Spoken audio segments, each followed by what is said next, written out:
Hello everyone, welcome to Study Aspire. Today we will study class 10 chapter 3 Money and Credit. आज हम पढ़ेंगे Money and Credit. देखो basically आपको बता देती हूँ, ये चैप्टर हम दो पार्ट में पढ़ेंगे. This is our part one. ठीक है. Money, what is money? Money is something that act as a medium of exchange. Money क्या है?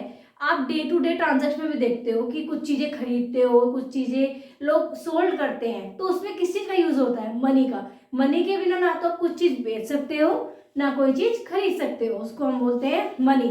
Money act as an medium of exchange. देखते हैं money as medium of exchange कैसे है. Money is use for several transaction. Money हमारे daily life में काफी transaction के लिए यूज होती है.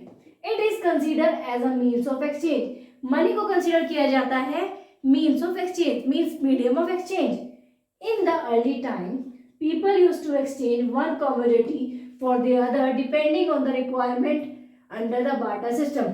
देखो एशियन टाइम में, पहले के टाइम पे मनी नहीं होती थी, तो वो क्या करते थे, एक दूसरे से कमोडिटीज का एक्सचेंज करके ट्रांजेक्शंस करते थे. ठीक है. जैसे एक के पास राइस है, दूसरे के पास व्हीट है, तो एक दूसरे को एक्सचेंज करके काम चलाते थे एज पर देयर रिक्वायरमेंट. जिसको जैसी रिक्वायरमेंट है उससे अदला बदली करके वो लोग ऐसे काम चलाते थे, क्योंकि मनी थी नहीं, पेपर मनी नहीं थी, कॉइन नहीं थी, तो वो ऐसे करते थे. Double coincidence of bond. When in the exchange both parties agree to sell buy each other commodities. देखो जब बार्टर सिस्टम होता है ना, बार्टर सिस्टम होता क्या है? When goods are directly exchanged for goods and there is no use of money. जब आप गुड्स के बदले गुड्स को खरीदते हो, एक्सचेंज करते हो, उसको बोलते हैं बार्टर सिस्टम. लेकिन most important feature of barter system is there is no use of money. Money का बिल्कुल भी यूज नहीं किया जाता है. ठीक है. मनी बार्टर सिस्टम कब पॉसिबल कब होता है? जब वहां पे डबल कॉन्सिडेंस ऑफ बॉन्ड हो, मतलब दोनों का एग्री होना बहुत जरूरी है. ठीक है. जो ऐसा नहीं है कि एक एग्री है तो वो ट्रांजेक्शन कंप्लीट हो जाएगी, नहीं, दोनों का एग्री होना बहुत ज्यादा जरूरी है. उसको हम बोलते हैं double coincidence of bond. When in the exchange both the parties agree to sell and buy each other commodities. Okay. Limitations क्या है? बार्टर सिस्टम की कुछ लिमिटेशंस भी हैं. वो लिमिटेशंस क्या है? In the condition of the double coincident must be fulfilled for barter system. मैंने आपको बताया बार्टर सिस्टम इम्पॉसिबल है without the double coincidence of bond. Double coincidence of bond होना बहुत ज्यादा जरूरी है बार्टर सिस्टम के होने के लिए. Difficulty to exchange indivisible good. देखो कुछ गुड्स ऐसे होते हैं कि हम उसको डिस्ट्रीब्यूट नहीं कर सकते, उसको इक्वल पार्ट में डिवाइड नहीं कर सकते, तो उन चीजों में बहुत ज्यादा डिफिकल्टी आती है. हम बार्टर सिस्टम नहीं कर पाते हैं उस सिचुएशन में. Difficult to store thing for future use. हम क्या करते हैं, देखो मनी अगर होती तो हम फ्यूचर यूज के लिए उसको सेव कर लेते हैं, लेकिन जब मनी है नहीं तो फिर हम क्या कर सकते हैं? सेव तो कर नहीं सकते, थिंग्स को स्टोर करके नहीं रख सकते, खराब हो जाएंगे अगर स्टोर करके रखेंगे. तो ये बहुत बड़ा लिमिटेशन है बार्टर सिस्टम का. Forms of money. देखो फॉर्म्स ऑफ मनी क्या है? Ancient period, medieval period, modern period. Ancient period में grain and cattle were used as money. Ancient period में ग्रेन और कैटल का यूज किया जाता था क्योंकि मनी नहीं थी. मनी नहीं थी तो लोग कैसे ना कैसे करके ट्रांजैक्शन करते थे, ग्रेन्स और कैटल का यूज करते थे, जिसकी वजह से वो कुछ पॉसिबिलिटीज हो जाती थी कि वो अपना सर्वाइवल कर सके. Medieval period. मेडिवल पीरियड में आगे हमारा metallic coins and gold, silver, copper and lead. देखो मेडिवल पीरियड में लोग तब भी paper money, paper currency and coins नहीं, ये वाले कॉइन्स जैसे मेटेलिक कॉइन्स. ठीक है. कौन कौन से? Gold, silver, copper, lead. इनसे ट्रांजेक्शन्स करते थे, इनसे गुड्स को सेल और परचेज करते थे. फिर आता है हमारा मॉडर्न पीरियड, जहाँ पे हमारी आती है paper currency. Paper currency and coins, जहाँ पे हम ट्रांजैक्शन करते हैं, गुड्स को बाय एंड सेल करते हैं with the use of paper currency and coin. ठीक है. देखो मनी, मनी क्या होता है ये आपको समझ में आ गया. सबसे इंपॉर्टेंट है कि बार्टर सिस्टम की लिमिटेशन क्या है और बार्टर सिस्टम क्या होता है. ये तीनों इंटरलिंक्ड है. ठीक है. बार्टर सिस्टम तब होगा जब डबल कॉन्सिडेंट ऑफ बॉन्ड होगा. ओके, और कुछ लिमिटेशन है, डिफिकल्टी होती है बाटा सिस्टम में, इसलिए आज के टाइम में मॉडर्न करेंसी है जो हमारी आती है paper currency and we have coins. Modern form of money, net banking, mobile banking, paper notes, debit card, credit card. अब आज के टाइम में बहुत सारी फैसिलिटीज अवेलेबल हैं, पहले के टाइम में नहीं थी। ठीक है, पहले तो गुड्स के गुड बदल कर एक दूसरे से एक्सचेंज करके तब लोग ट्रांजेक्शन्स करते थे, लेकिन आज के टाइम में इतनी सारी फैसिलिटीज हैं, पेपर करेंसी है हमारे पास, पेपर नोट्स हैं, कॉइन्स हैं, डेबिट कार्ड है, क्रेडिट कार्ड है, तो हमारी क्या है वो modern form of money. Currency, currency क्या होता है? A form of money approved by government and used by the public for trading and investment। एक मतलब it is a form of money जो कि गवर्नमेंट अप्रूव करती है और पब्लिक उसको यूज करती है फॉर देयर ट्रांजेक्शन और फॉर देयर इन्वेस्टमेंट, या तो वो उसका इन्वेस्टमेंट करती है या फिर गुड्स को सोल्ड या फिर परचेज करते हैं। Currency in India, in India the RBI Reserve Bank of India issues currency notes on behalf of the central government। India में करेंसी जो है आरबीआई इशू करती है किसके बिहाफ पे? सेंट्रल गवर्नमेंट के बिहाफ पे। ध्यान रखना इंपॉर्टेंट है, इंडिया में करेंसी कौन इशू करता है? RBI, reserve bank of India issue currency notes. Okay, और किसके बिहाफ पे? सेंट्रल गवर्नमेंट के बिहाफ पे। अब पढ़ते हैं आरबीआई क्या है? Reserve bank of India. It is the central bank of India which control the monetary policy of the country. जितनी भी कंट्री की मॉनेटरी पॉलिसी है वो सब कौन कंट्रोल करता है? आरबीआई।